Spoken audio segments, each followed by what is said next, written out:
بسم اللہ الرحمن الرحیم۔ السلام علیکم دوستو تاریخ اسلام کے صفحات میں سلطان صلاح الدین ایوبی رحمۃ اللہ علیہ کا دور ایک سنہری باب کے طور پر درج ہے۔ آپ کی شخصیت علم، تقوی اور شجاعت کی علامت تھی۔ آپ کے عہد میں نہ صرف جنگی فتوحات نے عالم اسلام کی عظمت کو بلند کیا، بلکہ عدل و انصاف کے مثالی نظام نے آپ کے دور کو ایک روشن مثال بنا دیا۔ یہ کہانی سلطان کے دور کے ایک ایسے واقعے کو بیان کرتی ہے جو انصاف کو حقیقی روح کو اجاگر کرتا ہے۔ سلطان نے جب مصر کے ایک بڑے تجارتی قبیلے کو فتح کیا تو وہ قبیلہ خوشحال اور مال و دولت سے مالا مال تھا۔ یہ قبیلہ دشمنوں کے لیے نہایت اہم تھا، کیونکہ اس کی تجارت سے حاصل ہونے والی آمدنی سے دشمن اپنی افواج کو مدد کرتے تھے۔ کئی ماہ کی جنگ کے بعد جب قبیلہ مسلمانوں کے زیر اثر آیا تو وہ ایک مثالی اسلامی معاشرہ بننے لگا۔ فتح کے بعد سلطان نے اس قبیلے میں نہ صرف امن قائم کیا بلکہ وہاں کے عوام کے لیے ایک مضبوط نظام عدل متعارف کرایا۔ لوگ سلطان کے انصاف کے قصے سن کر دور دراز سے اپنے مسائل لے کر اس کے دربار میں آتے۔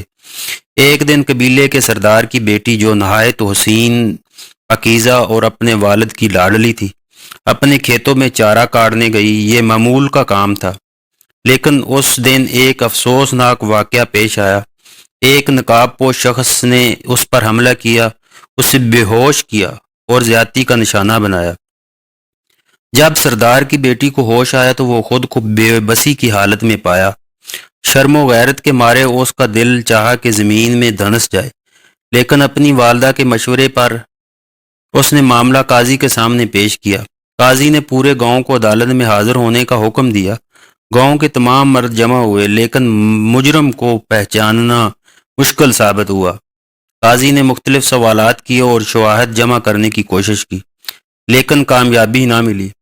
جب معاملہ حل نہ ہو سکا تو قاضی نے یہ مقدمہ سلطان صلاح الدین ایوبی کے دربار میں پیش کرنے کا فیصلہ کیا۔ سلطان نے معاملے کو نہایت سنجیدگی سے سنا اور سب کو یقین دلایا کہ انصاف ہوگا۔ انہوں نے تمام مردوں کو دوبارہ پیش ہونے کا حکم دیا۔ سلطان نے کہا، جرم کی نشاندہی کرنے کے لیے ایک خاص طریقہ اپنایا جائے گا۔ سلطان نے حکم دیا کہ ایک بڑے برتن میں پانی کو گرم کیا جائے اور اس میں سونے کے سکے ڈالے جائیں۔ پھر کہا کہ ہر مرد اس برتن میں ہاتھ ڈالے۔ سلطان نے کہا، جو شخص اس جرم میں ملوث ہوگا اس کے دل کی گناہ گاری اس آزمائش میں ظاہر ہو جائے گی۔ جب یہ عمل مکمل ہوا تو سلطان نے برتن پر موجود چکنائی کا بغور جائزہ لیا۔ ان کے تجربے نے انہیں اشارہ دیا کہ یہ چکنائی کسی قصاب کے ہاتھوں کی ہو سکتی ہے۔ سلطان نے گاؤں کے تمام قصابوں کو الگ سے طلب کیا اور ان کے اعمال کی جانچ کی۔ ایک قصاب کے بیانات میں تضاد پایا گیا، جس سے سلطان کو شک ہوا۔ سلطان نے مزید دباؤ ڈال کر اس سے سوالات کیے۔ بالآخر وہ شخص اپنے جرم کا اعتراف کر بیٹھا۔ تحقیقات سے معلوم ہوا کہ یہ شخص ایک دشمن جاسوس تھا جو مسلمانوں کو بدنام کرنے کے لیے اس گھناؤنے فعل میں ملوث ہوا تھا۔ اس نے دشمن کے کہنے پر سردار کی بیٹی کو نشانہ بنایا تاکہ قبیلے میں انتشار پیدا ہو۔ سلطان نے حکم دیا کہ مجرم کو عبرتناک سزا دی جائے۔ اس کی سزا اس طرح دی گئی کہ آئندہ کسی کو ایسی حرکت کرنے کی جرت نہ ہو۔ سردار کی بیٹی کے مستقبل کو محفوظ بنانے کے لیے سلطان نے اپنے ایک معتمد وزیر سے اس کا نکاح کروا دیا۔